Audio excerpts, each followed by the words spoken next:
तो hello hello hello everyone, आप सभी लोगों को मैं तहे दिल से स्वागत करना चाहता हूं to this amazing amazing platform of the wondering pi. मैं हूं आप लोगों का दोस्त और होस्ट विश्व की बर्फी। स्वागत करना चाहता हूं आप सभी लोगों को इस धमाकेदार से मैथमेटिक्स के लेक्चर में। और आज हम लोग पढ़ने जा रहे हैं स्टैटिस्टिक्स यानी मैथमेटिक्स, क्लास नाइन्थ मैथमेटिक्स का chapter number 12 and it is the last chapter of the class ninth mathematics. And इसको वन शॉट के अंदर आज हम लोग करने जा रहे हैं कंप्लीट। तो ठीक है, शुरू करते हैं हम लोग आज के इस क्लास को।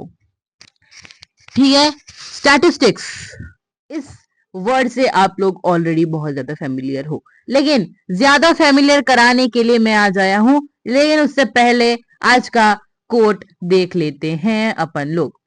तो आज का कोट है, not let what you can not do interfere with what you can do. तो आप जो चीज नहीं कर सकते वो चीज को इंटरफेयर करना, मतलब करने नहीं देना है आप लोगों को। कहां पर? जहां पर आप जो चीज को कर सकते हो, ठीक है ना। जो चीज आप लोग कर सकते हो वो चीज में जो चीज आप लोग नहीं कर सकते हो उसको इंटरफेयर नहीं करना है आप लोगों को। ये आज का मोटिवेशनल कोट है एंड इस चीज को आपको हर दिन के लिए ध्यान में रखना है, हर वक्त ध्यान में रखना है। ठीक है, अच्छा। Main thing is that our course is almost completed. आज के इस लेक्चर के बाद हमारा कोर्स कंप्लीट हो जाएगा and I am very very sorry कि मैं क्वेश्चंस नहीं ला पाया आज के इस सेशन में भी, because there is no time, है ना। क्वेश्चंस लाया हूं, है ना। क्वेश्चंस लाया हूं, लेकिन एग्जाम्पल के तौर पर लाया हूं और एक एक क्वेश्चन प्रैक्टिस के तौर पर लाया हूं, ठीक है ना। तो स्टैटिस्टिक्स ज्यादा हार्ड चैप्टर नहीं है। इस वर्ड के साथ आप लोग ऑलरेडी फेमिलियर हो एंड इसके बारे में आप लोग ऑलरेडी जानते हो कुछ चीजें, और मैं बताऊंगा आगे, ठीक है ना। हम लोग आज पहले पढ़ेंगे ग्राफिकल रिप्रेजेंटेशन ऑफ डाटा को, उसके बाद टाइप्स ऑफ ग्राफ्स, उसके बाद how to find width of graphs, ठीक है ना। ये वाला सबसे ज्यादा इंपॉर्टेंट पार्ट है इस लेक्चर का, ठीक है ना। उसके बाद कुछ क्वेश्चंस करेंगे जो कि इस चीजों को रिलेट कर रही होगी। आगे बढ़ते हैं, ग्राफिकल रिप्रेजेंटेशन ऑफ डाटा को समझते हैं, ठीक है ना। इसका मतलब this sentence is known as statistics, ठीक है ना। ग्राफिकल रिप्रेजेंटेशन ऑफ डेटा को हम लोग बोलते हैं स्टैटिस्टिक्स, ठीक है ना। हाँ, अच्छा। The representation of data through graphs and tables has already been discussed in previous classes. These are done in order to represent the collected information in a written form. There are 4 types of graphs. अच्छा, representation data होता है graphs के द्वारा और tables के द्वारा, जिसके बारे में हम लोगों ने प्रीवियस क्लासेस के अंदर जान लिया है। तो ये क्यों किया जाता है? These are done in order to represent the collected information. जो आप लोगों ने कलेक्ट किया होगा इन्फॉर्मेशन सर्वेज में या फिर सेंसस में या फिर कुछ भी चीजों को कलेक्ट किया होगा, उसको रिटीन फॉर्म में लाने के लिए, दर्शाने के लिए हम लोग स्टैटिस्टिक्स वे को अपनाते हैं, ठीक है ना। अच्छा, स्टैटिस्टिक्स, हाँ। तो there are 4 types of graph, 4 type of graph होते हैं। एक होता है बार ग्राफ, दूसरा हिस्टोग्राम। हिस्टोग्राम के अंदर हमारे पास होता है यूनिफॉर्म विड्थ का और वेराइंग विड्थ का होता है हिस्टोग्राम, 2 टाइप का। सबको डिस्कस करेंगे। फ्रीक्वेंसी पॉलीगॉन एक होता है और एक होता है पाई चार्ट। पाई चार्ट के बारे में आप लोगों ने क्लास 8 में पढ़ा था, ठीक है। You have already an idea about pie chart in class 8। तो आज हम लोग पाई चार्ट को नहीं पढ़ने वाले हैं, ठीक है ना। पाई चार्ट को नहीं पढ़ने वाले हैं। आज हम लोग पढ़ने वाले हैं बस बार ग्राफ, हिस्टोग्राम और फ्रीक्वेंसी पॉलीगॉन को। हिस्टोग्राम का पार्ट बहुत ज्यादा इंपॉर्टेंट है, इससे बहुत ज्यादा क्वेश्चंस आपके एग्जाम में आने का चांसेस बनते हैं, ठीक है ना, है ना। आगे चलते हैं, bar graph. Bar graph is पहले कॉन्सेप्ट पढ़ेंगे and what is bar graph. तो अर्लियर क्लासेस में हम लोगों ने बहुत बार बार ग्राफ के बारे में पढ़ लिया है और कॉन्स्ट्रक्ट भी कर लिया है उसको। लाइक एक टेबल होता है, उस टेबल मतलब वो डाटा डेटा होता है, उसको हमको दर्शाना होता है ना। बार ग्राफ कुछ इस तरीके का होता है, तो उसको हमको दर्शाना पड़ता है। एक टेबल दिया जाता है हमको, उसको हमको उस टेबल के हिसाब से हमको एक बार ग्राफ बनाना पड़ता है। तो कैसे करते हैं? It is a pictorial representation. एक पिक्टोरियल रिप्रेजेंटेशन है, पिक्चर के बेसिस पर हम लोग इसको रिप्रेजेंट करते हैं। It is a pictorial representation of data in which bars of medium width are drawn with equal spacing between them. तो यहाँ पर क्या होता है ना, ये पिक्टोरियल रिप्रेजेंटेशन होता है डेटा का, जहां पर मीडियम विड्थ के बार को क्या किया जाता है, इक्वल स्पेसिंग के बीच में यहाँ पर ड्रॉन किया जाता है एक एक्सिस में, जो कि होता है एक्स एक्सिस। कुछ इस तरीके से होता है, ठीक है, इस तरीके का होता है, इस तरीके का होता है ना। तो ये होता है आपका एक्स एक्सिस, ये होता है आपका वाई एक्सिस। आप लोगों ने इसको पढ़ा है एक्स एक्सिस वाई एक्सिस के बारे में। लेकिन 10th क्लास में एक चीज आ जाएगा, that is a Z axis. Z axis, X Y Z axis use होता है 3D फिगर्स के लिए, ठीक है ना। हाँ, अच्छा, एक्स और वाई एक्सिस को हम लोग यूज करेंगे 2D फिगर्स को रिप्रेजेंट करने के लिए, 2D बार्स को रिप्रेजेंट करने के लिए, ठीक है ना, 2D रेक्टेंगल्स को रिप्रेजेंट करने के लिए इन the form of pictorial representation, ठीक है ना। अच्छा, तो यहाँ पर हमारे पास इक्वल स्पेसिंग रहती है। यहाँ पर इसका जो स्पेस है, इसका भी वही स्पेस होना चाहिए स्पेसिंग का, और इस नेक्स्ट बार का भी वही स्पेस रहना चाहिए। ये आपका नेसेसरी होता है बार ग्राफ के अंदर। अच्छा, उसके बाद देम ऑन वन एक्सिस, ये एक्स एक्सिस में शो करते हैं, और वेरिएबल को डिपिक्टिंग द वेरिएबल, और यहाँ पर वेरिएबल को हम लोग डिपिक्ट करते हैं। और वैल्यू, उस वेरिएबल का वैल्यू, सपोज इधर हमारे पास दिया गया है कि सेंसस कौन कौन से ईयर में हुआ है। सपोज 1961 में, 1971 में, 1981 में, 1991 में, 2001 में, 2001 में, उसके बाद 2011 में, ठीक है ना। कुछ इस तरीके से अगर सेंसस हुआ होगा, ठीक है ना, कुछ इस तरीके से अगर सेंसस हुआ होगा, देन आपका इधर ईयर रहेगा। उसके बाद लोग कितने बढ़ रहे हैं इस तरफ रहेगा। इसी तरीके से यहाँ पर आपका वेरिएबल रहता है, और यहाँ पर आपका वेरिएबल का वैल्यू रहता है, ठीक है ना, जो कि वाई एक्सिस में रहता है। The height of the variable depends on the value of the variable. ये चीज आपको ध्यान में रखना है कि जो हाइट होता है वेरिएबल का, वो डिपेंड करता है आपका वेरिएबल के वैल्यू को, वैल्यू, ठीक है ना, वेरिएबल के वैल्यू में वो डिपेंड करता है। जो हाइट होता है ना, इसका, इस चीज का हाइट होता है, इस चीज का जो हाइट होता है ना, वो आपका डिपेंड करता है वैल्यू कितना है। अगर वैल्यू ज्यादा होगा तो हाइट ज्यादा होगा, और वैल्यू कम होगा तो हाइट भी कम होगा। सो ये क्लियर है आपको बार ग्राफ का कॉन्सेप्ट। अभी क्वेश्चन करते हैं, ठीक है ना, क्वेश्चंस नहीं, क्वेश्चन, ठीक है। A family with a monthly income of ₹20,000, एक फैमिली है जिसका मंथली इनकम है ₹20,000, had planned the following expenditures per month under various heads। उन्होंने प्लान किया है फॉलोइंग एक्सपेंडिचर को पर मंथ, क्या किया है, प्लान किया है अंडर वेरियस हेड्स, ठीक है ना, वेरियस कैटेगरी के अंदर उन्होंने प्लान किया है कि किस तरीके से ये मंथली इनकम को यूटिलाइज करेंगे। और यहाँ पर लिखा गया है एक्सपेंडिचर इन ₹1,000, 1,000 के अंदर यहाँ पर एक्सपेंडिचर लिखा गया है। लाइक अगर 4 आपको दिख रहा है तो 4,000, 5 दिख रहा है तो 5,000, 6 दिख रहा है तो 6,000, 2 दिख रहा है तो 2,000, इस तरीके से, ठीक है ना। अच्छा, तो ग्रोसरी हमारे पास इधर दिया गया है, हमारे पास इधर ग्रोसरी दिया गया है 4,000 का, रेंट दिया गया है 5,000 का। मतलब इन लोगों ने एक आइडिया लगाया है कि किस तरीके से ये लोग यूटिलाइज करेंगे। जैसे हमारे यहाँ पर एक बजट निकलता है ना, आपके स्टेट्स के अंदर बजट निकलता है ना, कि बजट 2025 क्या है, बजट 2024 क्या है, इस तरीके से बजट निकलता है ना हर साल। तो उसी तरीके से इन लोगों ने एक प्लान करके रखा है बेसिकली, कि मंथली के अंदर क्या क्या वो यहाँ पर किस चीज के ऊपर कितना पैसा खर्च करेंगे, ठीक है ना। तो देखो, ग्रोसरी आपका 4,000, रेंट आपका 5,000, एजुकेशन ऑफ चिल्ड्रन 5,000। मतलब ये लोग एक अनुमान लगाए हैं कि ग्रोसरी उनका 4,000 के अंदर आ जाएगा, रेंट उनका 5,000 में आ जाएगा, एजुकेशन ऑफ चिल्ड्रन उनका 5,000 में आ जाएगा, मेडिसिन उनका 2,000 में आ जाएगा, फ्यूल उनका 2,000 में आ जाएगा, और एंटरटेनमेंट उनका 1,000 में आ जाएगा। मिसलेनियस मतलब अलग अलग टाइप के जो भी और भी एक्टिविटीज रहते हैं वो 1,000 में आएगा। तो यहाँ पर हमको क्या करना पड़ेगा, एक बार ग्राफ हमको ड्रॉ करना पड़ेगा इस इंफॉर्मेशन को शोकेश करने के लिए, ठीक है ना। अच्छा, आगे चलते हैं, एक बार ग्राफ हम लोग ड्रॉ करेंगे, ठीक है। ये आपके पास स्टेप्स लिखे गए हैं, 1 मिनट रुक जाइए, बार ग्राफ किधर है? आई थिंक कि बार ग्राफ को मैंने इंसर्ट ही नहीं किया है, ठीक है ना। रुक जाइए बस 1 मिनट। यहाँ पर मैं क्या करता हूँ ना, बार ग्राफ को इंसर्ट कर देता हूँ। 1 मिनट बस रुक जाना बेटा।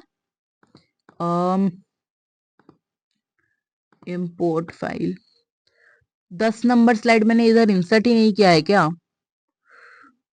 ये रहा 11 नंबर स्लाइड। ए भाई मैंने तो ये इंसर्ट किया था शायद से। आए इंसर्ट नहीं हुआ ये तो हिस्टोग्राम है यार। बार ग्राफ किधर है? 1 मिनट रुकना। Family with monthly income of ₹20,000, इसका बार ग्राफ मैंने इंसर्ट नहीं किया क्या? चलो अगर इंसर्ट नहीं किया होगा तो मैं बना दूंगा, कोई बात नहीं, नॉट अ बिग इशू। हाँ ये तो है, इधर मैंने इंसर्ट ही नहीं किया है शायद से। ओके कोई बात नहीं, इसको बैकग्राउंड में फिल करते हैं। Set is background fill. इतना काम नहीं कर सकते, डायरेक्टली बैकग्राउंड के अंदर फिल कर दिया मैंने। ओके अच्छा ओके इसका भी है, इसका भी है। 1 मिनट में ऐसे क्यों देख रहा हूँ? ओके ओके और सब कुछ है, बस यही वाला थोड़ा सा प्रॉब्लम था, इसीलिए ना थोड़ा सा नहीं हो पा रहा था। ओके ना, कोई बात नहीं, इसको ना मैं डिलीट करता हूँ। यस ओके तो यहाँ पर आप लोग here you can see the bar graph, here you can see the bar graph. NCERT ने सबसे बड़ी गलती यहाँ पर क्या किया है, उसके फिगर में एनसीईआरटी ने सबसे बड़ी गलती किया है, दैट इज एक्स और वाई एक्सिस को रिप्रेजेंट करना, एंड यहीं पर बच्चों की ज्यादा मार्क कटते हैं। तो एनसीईआरटी ने यही गलती किया है, तो उसका भी मार्क हम लोग काटेंगे हैं, ठीक है ना। ये एक्स एक्सिस है, ये वाई एक्सिस है। यहां पर अगर हम लोग इसको थोड़ा सा एक्सटेंड करेंगे, then it is X dash, then it is Y dash. ये नया चीज आपको एक सीखने को मिल रहा है कि एक्स एक्सिस वाई एक्सिस तो आपको पता था, लेकिन ये जो नया चीज है दैट इज द क्या, एक्स डैश और वाई डैश, ठीक है ना। That is the x dash और वाई डैश। एंड आपको ये तभी देखने को मिलेगा जब आप लोग यहाँ पर लाइन का थिकनेस को बढ़ाओगे। 1 मिनट। ओके ये आपको तभी देखने को मिलेगा एक्स एक्स डैश और वाई डैश, जब भी आप लोग इन लाइन को एक्सटेंड करोगे, ठीक है ना। लाइन को जब आप लोग एक्सटेंड करोगे, ठीक है ना, when you will extend these lines, then only you can see, then only you can see the existence of x dash and y dash, ठीक है। 1 मिनट 1 मिनट, अरे यार ओके देखो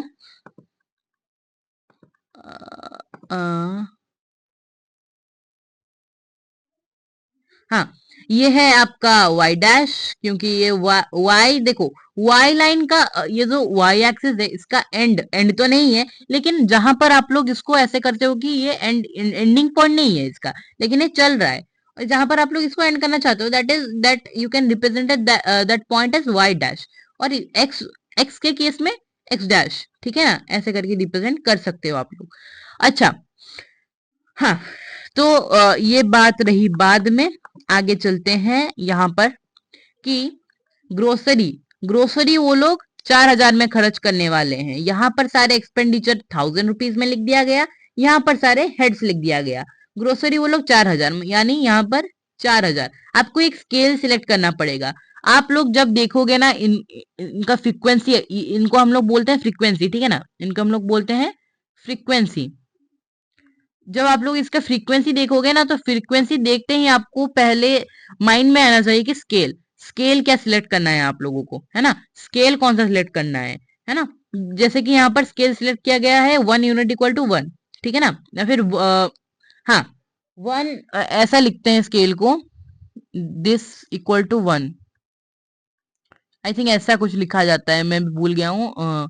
स्केल सिलेक्ट या फिर स्केल इक्वल टू 1 यूनिट आप लोग लिख सकते हो ऐसे डायरेक्टली, है ना। स्केल इक्वल टू 1 यूनिट करके लिख सकते हो आप लोग,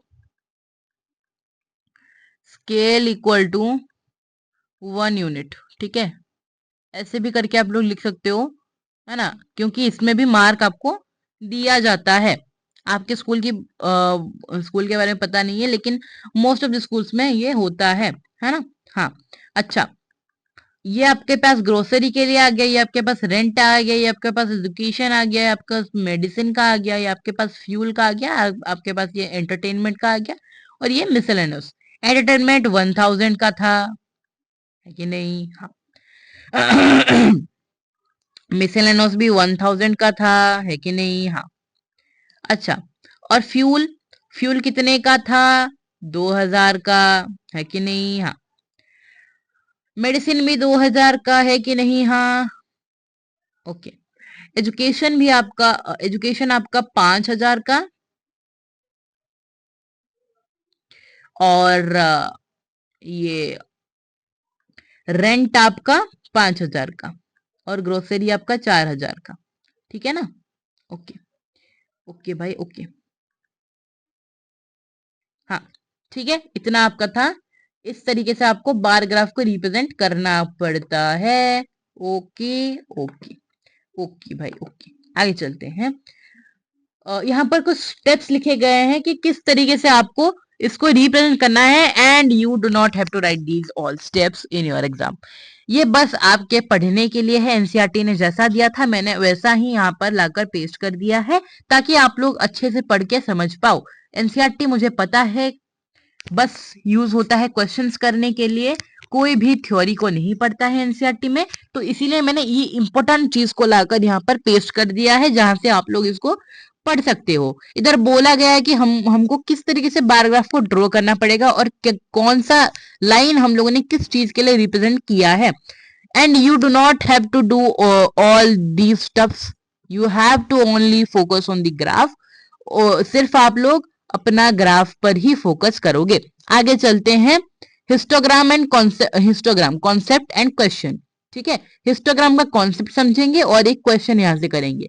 histogram for uniform width. Histogram हमारे पास दो प्रकार के होते हैं, एक होता है यूनिफॉर्म विड्थ का, दूसरा होता है हमारे पास वेराइंग विड्थ का। यूनिफॉर्म विड्थ का मतलब क्या है कि यहाँ पर इसका स्पेसिंग जैसा होगा, हिस्टोग्राम पर वैसे स्पेसिंग नहीं होता है, मतलब जब वो खाली जगह दिख रही है ना, ये हिस्टोग्राम में नहीं होता है ना। सिर्फ आपका बार्स होता है जो कि लग लग कर होता है, because there are the class marks, ठीक है ना।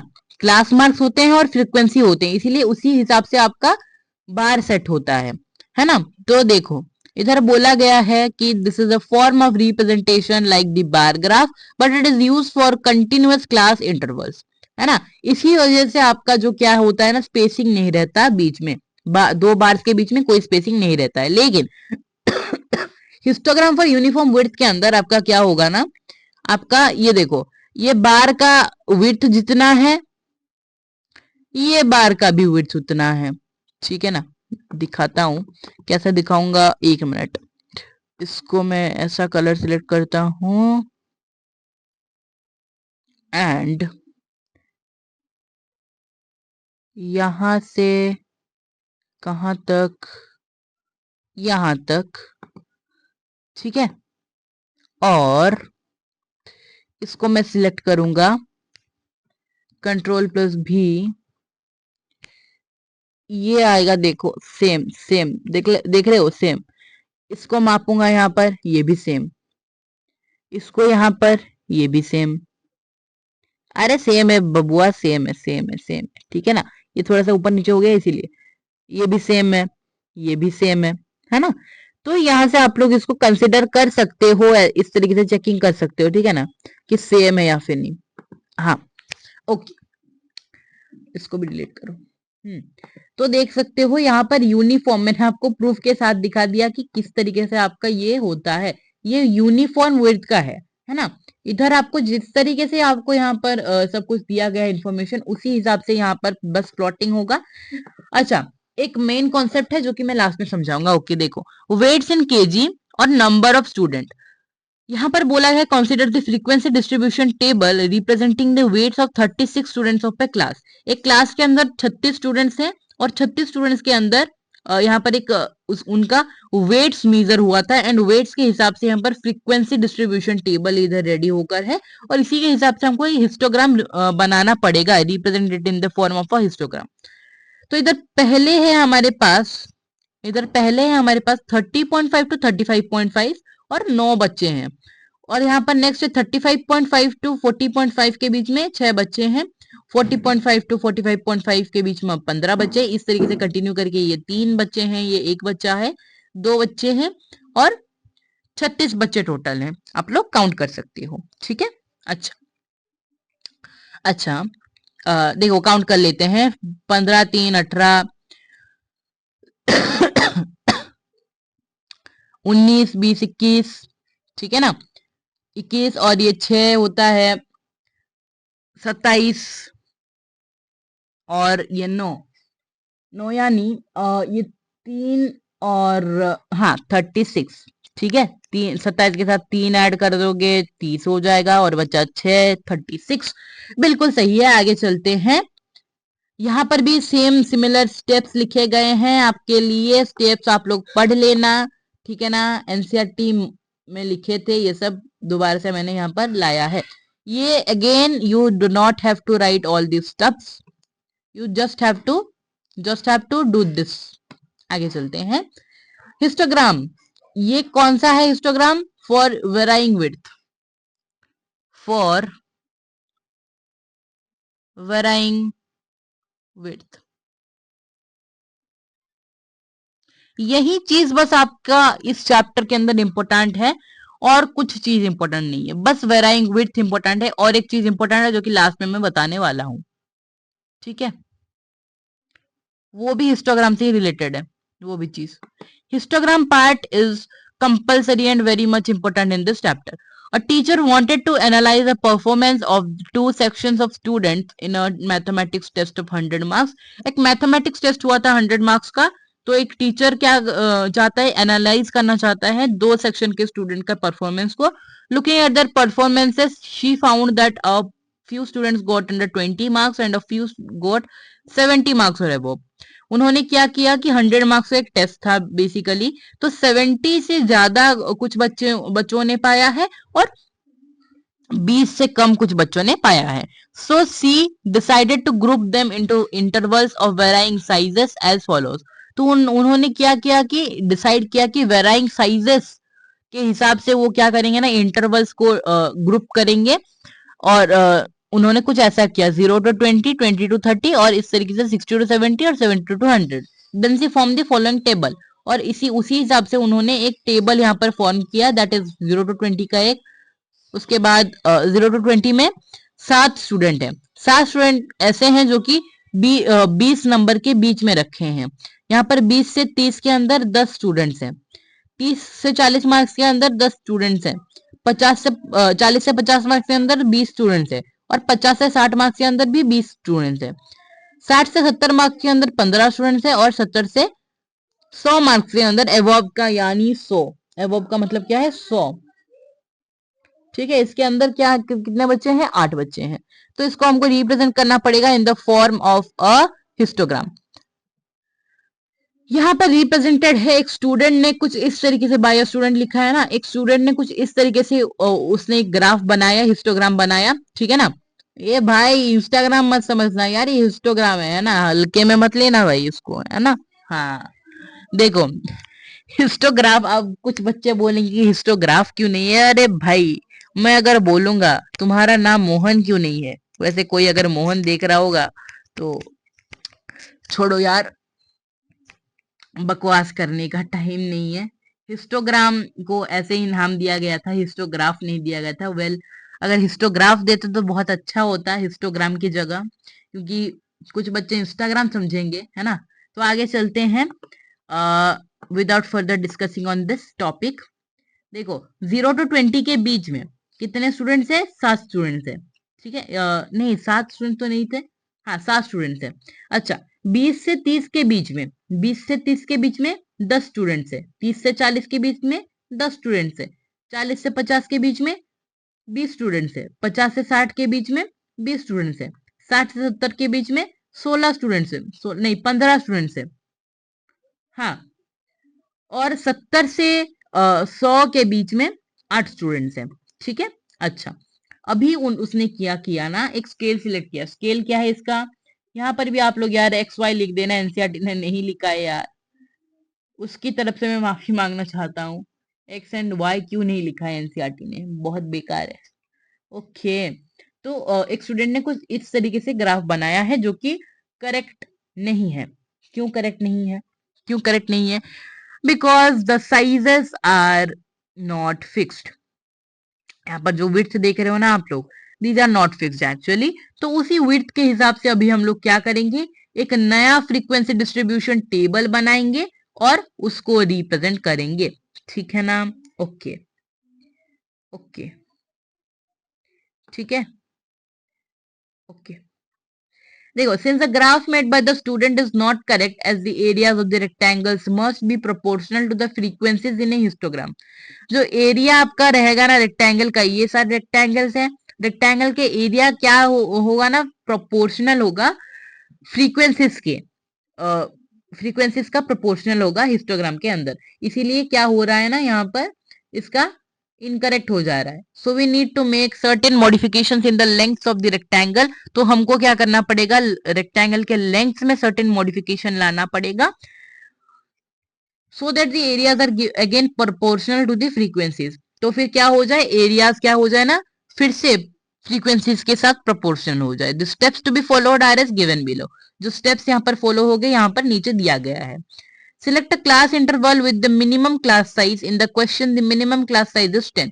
तो एक क्लास इंटरवल आपको ऐसा सिलेक्ट करना है जिसके अंदर मिनिमम क्लास साइज हो, और minimum class size in frequencies के अंदर है 10। ठीक है, अगर यहाँ पर से 5 होता तो 5 होता आपका मिनिमम फ्रीक्वेंसीज, अगर यहाँ पर से 2 होता तो 2 होता आपका मिनिमम। ओ भाई, ग्रीन कलर कौन सिलेक्ट करने बोला?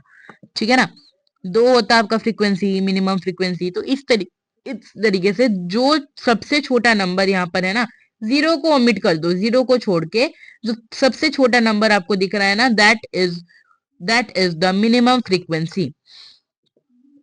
तो मिनिमम फ्रीक्वेंसी आप लोगों ने ले लिया जो कि 10 का है। ठीक है ना, अच्छा, अभी the lengths of the rectangles are then modified to be proportionate to the class size 10। तो अभी क्लास साइज 10 के हिसाब से 10 को हम लोगों ने एज अ स्टैंडर्ड यूनिट लिया। इस क्वेश्चन के इस क्वेश्चन के लिए 10 को हम लोगों ने एक स्टैंडर्ड यूनिट की तरह लिया। तो हमको क्या करना पड़ेगा, अभी लेंथ ऑफ द रेक्टेंगल को मॉडिफाई करना पड़ेगा जिस तरीके से वो प्रोपोर्शनेट हो क्लास साइज 10 के साथ। For instance when the class size is 20, अगर क्लास साइज 20 होता then length of the rectangle is 7। तो लेंथ ऑफ द रेक्टेंगल 7 है, उसके लिए देखो क्लास साइज जहां पर जिसका 20 है ना, जिसका क्लास साइज 20 है उसके लिए लेंथ ऑफ रेक्टेंगल 7 है। अच्छा वेट, हाँ ये रहा, लेंथ ऑफ रेक्टेंगल 7 है ना, 7 है। So when the class size is 10, जब क्लास साइज 10 होगा then length of the rectangle will be 7 by 20 into 10। अभी हमको लेंथ ऑफ द रेक्टेंगल को मॉडिफाई करना पड़ेगा according to the class size 10, है ना।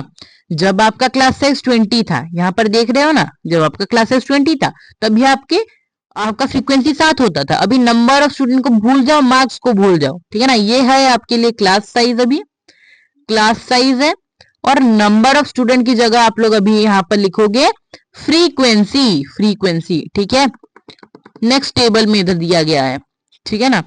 देखो कुछ इस तरीके का टेबल यहाँ पर बनकर आया आप लोगों के लिए, है ना। तो यहाँ पर फॉर्मूला एक आपका यूज होगा, that is 7/20 into 10, that is क्या ना, फ्रीक्वेंसी बाय एफ लिखता हूं मैं। ये रेड कलर दिख रहा है ना, हाँ दिख रहा है। फ्रीक्वेंसी बाय, ये आपका क्लास साइज है, ठीक है ना, मैक्सिमम क्लास साइज, नहीं सॉरी, विड्थ है आपके क्लास का, है ना। ये आपके क्लास का विड्थ है। क्लास का विड्थ को कैसे हमको मेजर करना पड़ता है, upper limit minus lower limit. इसको आपको पता है ना, इसको हम लोग अपर लिमिट बोलते हैं यूएल, इसको हम लोग लोअर लिमिट बोलते हैं एलएल। ये सब पता है या फिर भूल गए हो यार, है ना। तो upper limit minus lower limit अगर करेंगे, if we do upper limit minus lower limit, then हमको क्या मिलेगा ना, sorry lower limit, lower limit, then हमको क्या मिलेगा ना, आपका विड्थ ऑफ द क्लास मिल जाएगा। विड्थ लिखता हूं बस, ठीक है। विड्थ आपको मिल जाएगा जब हम लोग upper limit minus lower limit करेंगे। ओके, ओके भाई, ओके। अभी आपका फॉर्मूला क्या है ना, now your formula is frequency यानी F by width of the class multiplied by class size. Class size, class size आपका 10 है, क्लास क्लास साइज आपका 10 है। पहले के लिए देखो, फ्रीक्वेंसी आपका 7 है, विड्थ ऑफ द क्लास आपका 20 है, और क्लास साइज आपका 10 है, ठीक है। Okay, okay. तो यहाँ पर 0 0 कैंसिल, 7/2 होता है 3.5, तो 3.5 cm आपका आ जाएगा, या फिर सॉरी cm नहीं, 3.5 यूनिट्स आपका आ जाएगा रेक्टेंगल का लेंथ। अभी 20 से 30 के अंदर आपका विड्थ ऑफ द क्लास क्या होगा, 10 होगा, तो फ्रीक्वेंसी आपका 10 हो जाएगा, ठीक है ना। अब क्या होगा ना, यहाँ पर 10/10 इंटू 10, सारे 10 हो गए, 10/10 इंटू 10, 10 से कैंसिल हो गए और 10 को 10 हो गया, है ना। 10 कैंसिल हो गए और 10 को 10 हो गया, 10 देखो यहाँ पर 10 का 10 रहेगा, ठीक है, कोई चेंजेस नहीं। यहाँ पर इसका फ्रीक्वेंसी 10 है, इसका 10, विड्थ ऑफ द क्लास है सेम 10 रहेगा। फ्रीक्वेंसी 20 है, यहाँ पर विड्थ ऑफ द क्लास 10 है, 20 अपॉन में 10, 10 10 कैंसिल, 20 रहेगा इसका आंसर। 20 फ्रीक्वेंसी है, 10 है इसका विड्थ, 20 अपॉन में 10, 20 रहेगा इसका लेंथ। 15 है इसका फ्रीक्वेंसी, 10 है इसका विड्थ, 15 अपॉन में 10, 10 10 कैंसिल, 15 रहेगा इसका लेंथ।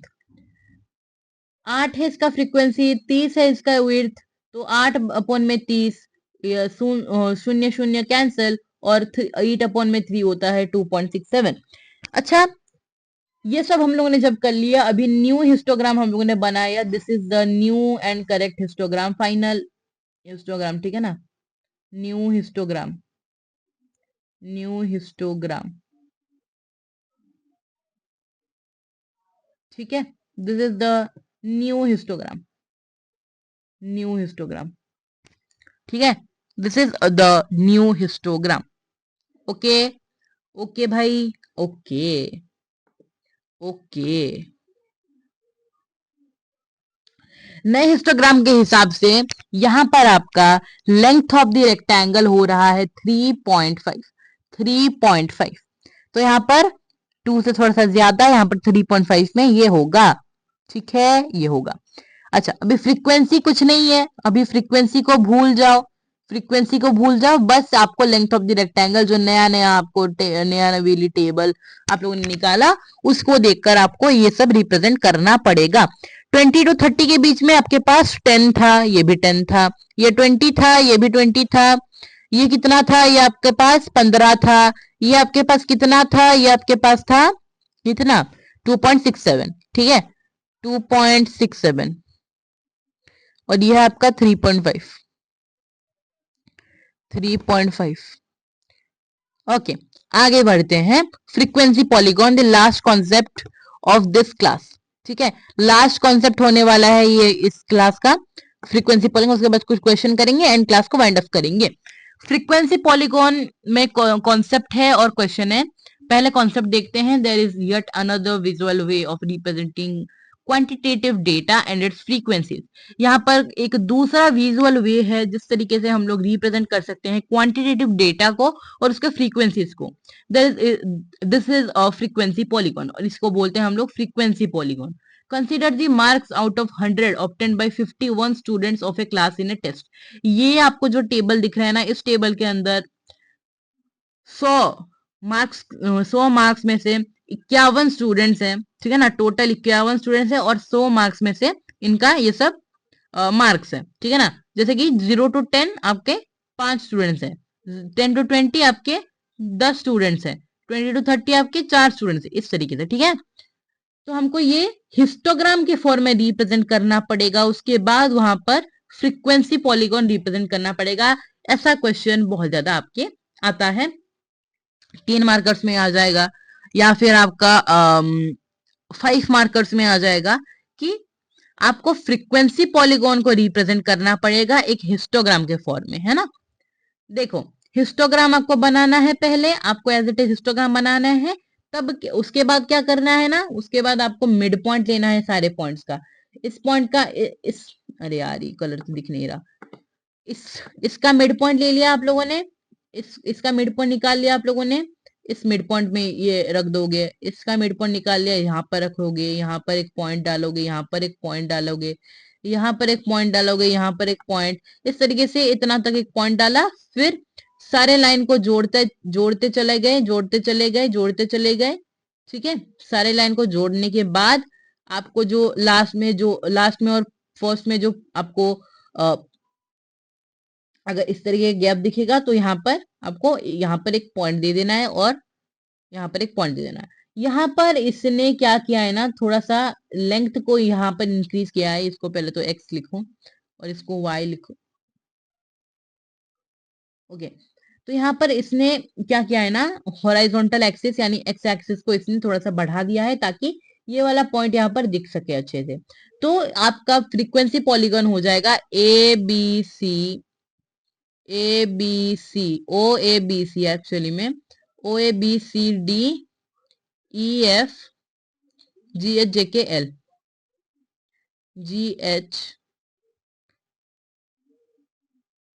GHIJKL,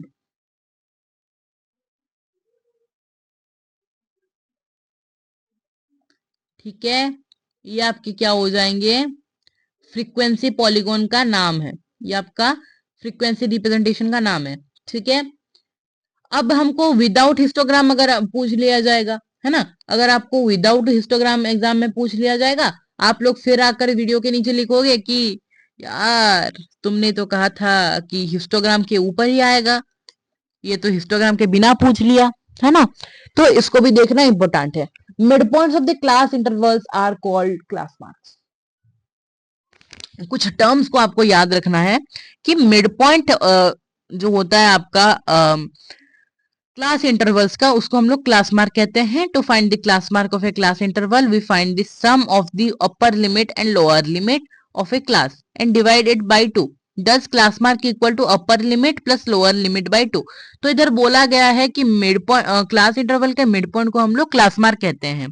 तो एक क्लास मार्क को ढूंढने के लिए हमको एक क्लास इंटरवल के क्लास मार्क को ढूंढने के लिए हमको क्या करना पड़ता है ना, अपर लिमिट और लोअर लिमिट को प्लस करके उसका उसको डिवाइड करना पड़ता है 2 से, ठीक है ना।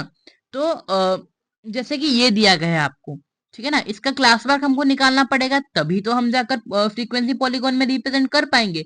वैसे तो एक ट्रिक है, कि आप लोग इसको बस मिड पॉइंट में ही ऐसे अंदाजिया लगाकर इसको कर सकते हो, है ना, अंदाज लगाकर कर सकते हो, लेकिन आपको उनको दर्शाना है ना, उनको दिखाना है ना कि किस तरीके से हम आप लोग जानते हो कॉन्सेप्ट को। वैसे तो वो भी जानते हैं कि मिड पॉइंट कौन सा है, ऐसा तो देखने से पता चल जा रहा है ना। तो ऐसे नहीं करना है, आपको क्या करना है ना, आपको पहले मिड पॉइंट निकाल लेना है। In a city the weekly observations made in a study on the cost of living index are given in the following table। इस फॉलोइंग टेबल में दिया गया है ना, एक सिटी के अंदर क्या हो रहा है, वीकली ऑब्जर्वेशन जो कि हुआ है, एक स्टडी किया गया है, उसमें से वीकली एक स्टडी किया गया है ना, है ना। तो वीकली ऑब्जर्वेशन यहाँ पर किया है, एक स्टडी किया गया है टोटली, वहां पर वीकली ऑब्जर्वेशन किया दिया गया है ना। कॉस्ट ऑफ लिविंग इंडेक्स है और ये नंबर ऑफ वीक्स, कितने वीक्स में कौन से कितने कॉस्ट ऑफ लिविंग इंडेक्स उनको चाहिए होता है। Represented in the form of a histogram, नहीं, हिस्टोग्राम के फॉर्म में नहीं, directly frequency polygon, in the form of a frequency polygon, frequency polygon, ठीक है, represent it on the form of A frequency polygon. अच्छा, इधर दिया गया है 140 से 150 से 5 और 150 से 160 है 10 का, मतलब 10 वीक्स, 160 से 170 20 वीक्स, 170 से 180 9 वीक्स, 180 से 190 6 वीक्स और 190 से 202 वीक्स और टोटल आपके 52 वीक्स हो गए। आगे बढ़ते हैं। यहाँ पर इसने अपर लिमिट और लोअर लिमिट को प्लस करके क्लास मार्क निकाल लिया और फ्रीक्वेंसी निकाल लिया है। अच्छा सॉरी, फ्रीक्वेंसी तो दिया गया था, क्लास मार्क निकाल लिया है। अपर लिमिट और लोअर लिमिट को प्लस कर दो और बाई 2 कर दो। 150 प्लस 140 कितना होता है? 290। 290 को बाई 2 कर दिया तो 145 हो गया। फ्रीक्वेंसी आपको पहले से 5 दिया गया था। 150 प्लस 160 आप लोगों ने कर लिया, 210 हो गया। 210 बाई 2 कर दिया, 155 हो गया। ठीक है ना, और ये 10। ठीक है, ओके ओके ओके ओके। हाँ जी, हाँ जी, 210 नहीं 310 होगा। ठीक है, 160 प्लस 170 कर दिया आप लोगों ने, 330 हो गया। 330 बाई 2 कर दिया, 165। 170 माइनस सॉरी 170 से 180 के अंदर में आपका क्लास मार्क निकल गया 175। उसके बाद 180 से 190 के बीच में आपका क्लास मार्क निकल गया 185। और 190 से 200 के अंदर आपका 195। ठीक है, फ्रीक्वेंसी आपका 2। ऐसा फ्रीक्वेंसी दिया गया है, टोटल 52 है। अभी आपको फ्रीक्वेंसी पॉलीगॉन के रूप में इसको दर्शाना है, आप लोगों ने दर्शा दिया। एंड इस फ्रीक्वेंसी पॉलीगॉन का नाम होगा ABCDEFGH। ठीक है, हाँ, इसी के साथ क्वेश्चंस की तरफ बढ़ते हैं आगे। क्वेश्चंस करते हैं, एक ही क्वेश्चन है बस वैसे। ठीक है ना, इसीलिए यहाँ पर ऐसा लिखा गया है, ब्रैकेट में लिखा गया है। तो देखो, ये क्वेश्चन मुझे एक्सरसाइज से इंपॉर्टेंट लगा, इसीलिए मैंने इसको, यहाँ पर एक कॉन्सेप्ट भी है इसीलिए मैंने खामखा ही क्वेश्चन नहीं लाया। यहाँ पर एक कॉन्सेप्ट है, वो कॉन्सेप्ट को मैं आपको समझाता हूँ। देखो, इधर बताया गया the length of 40 leaves of a plant are measured to correct to 1 millimeter and the obtained data if represented obtained data is represented in the following table।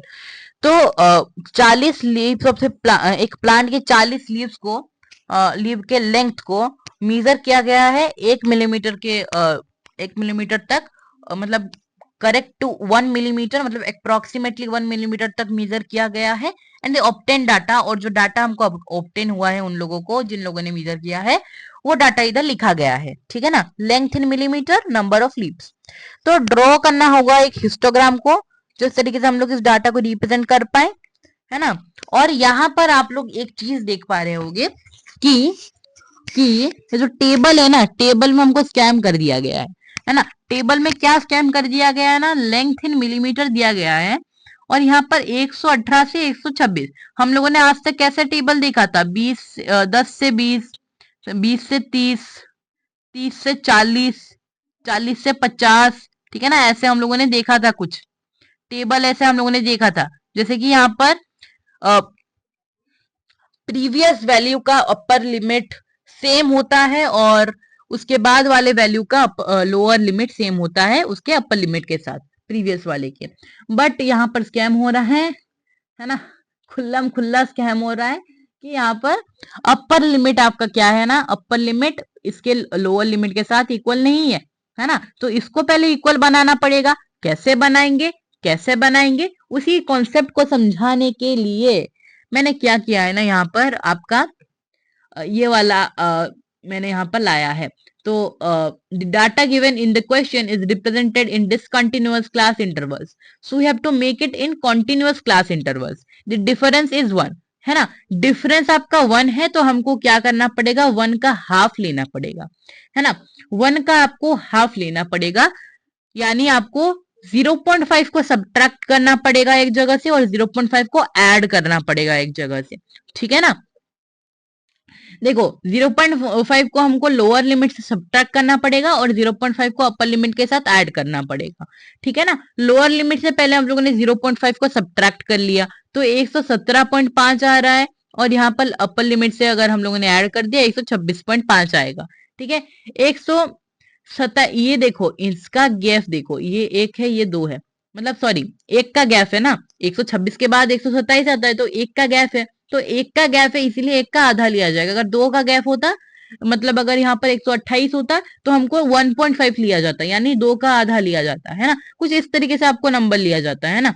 अच्छा सॉरी 1 लिया जाता। अच्छा 126.5 माइनस 135.5 ये होता है आपका 5 लीव्स, ये यहाँ पर 3 लीव्स है ना, यहाँ पर ये सब दिया गया है, फ्रीक्वेंसी है आपका, basically this is your frequency, ठीक है, basically this is your frequency and this is your class, class interval, classes लिख सकते हो आप लोग इसको, ठीक है ना। एस नंबर की कोई जरूरत नहीं है वैसे।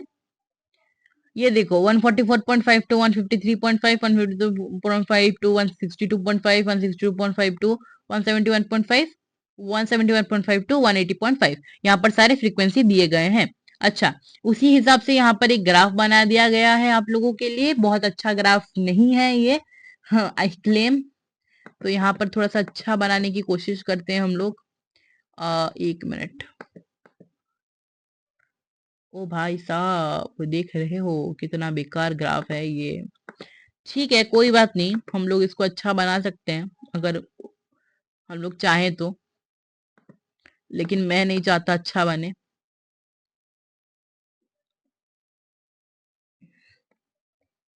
ओके,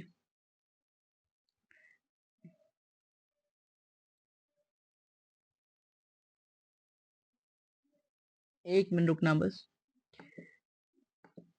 ओहो सॉरी।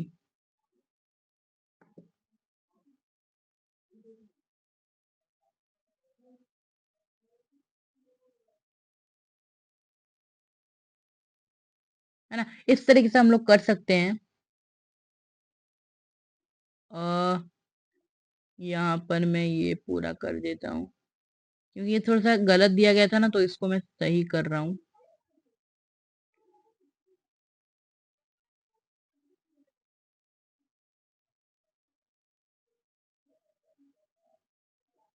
ओके,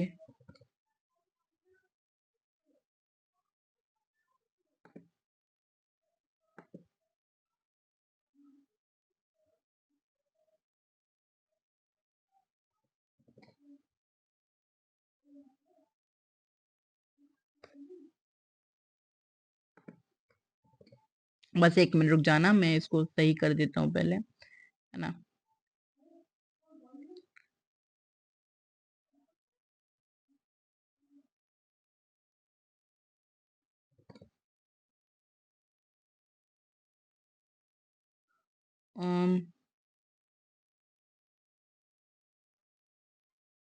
ओके,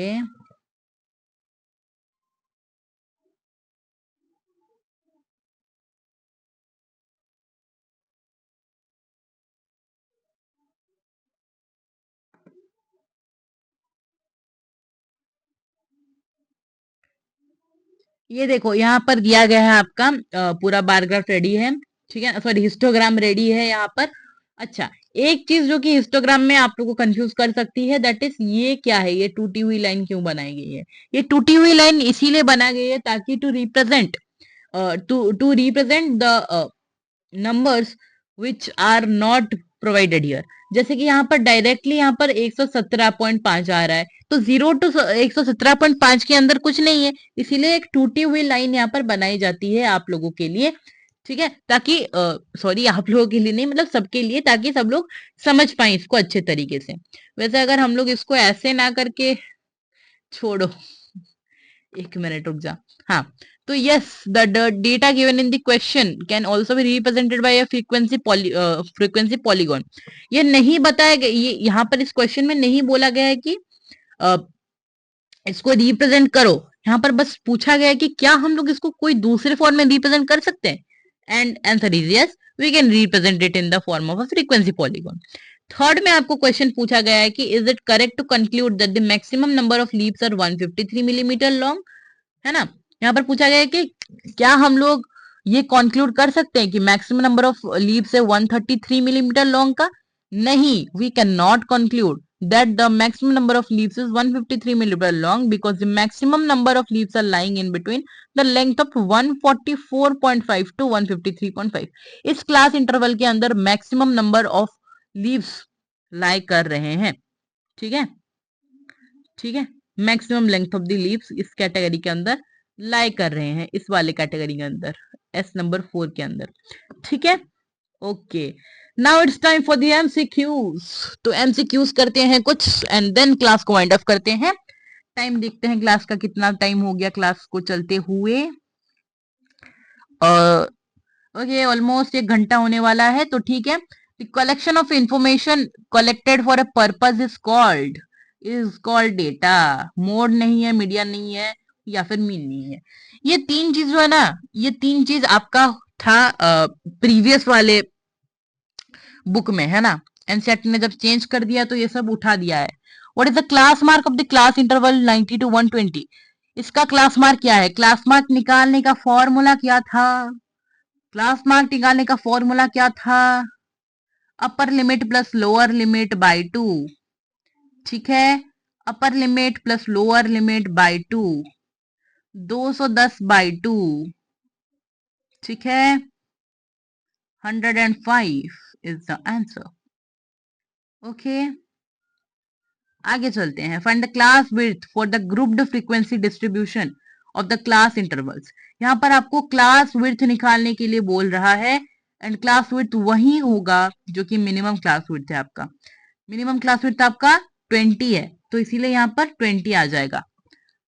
ठीक है, ठीक है, DBD। इसी के साथ ये चैप्टर होता है कंप्लीट, एंड मैथमेटिक्स क्लास 9 होता है आपका कंप्लीट। ठीक है ना, क्लास 9 का सारा मैथमेटिक्स आपका कंप्लीट होता है यहीं पर। 1 मिनट, इसका कलर पहले मैं चेंज कर देता हूं। वैसे आई थिंक अप्रैल 1 से ना, 1 मिनट रुक जाना, 1 minute, 1 minute. I will take 1 minute only to talk something important. 1 minute बस। अच्छा, 7:11 हो गया। Okay, no problem. Hindi, okay. 1 minute, 1 minute, एक चीज देखना है बस।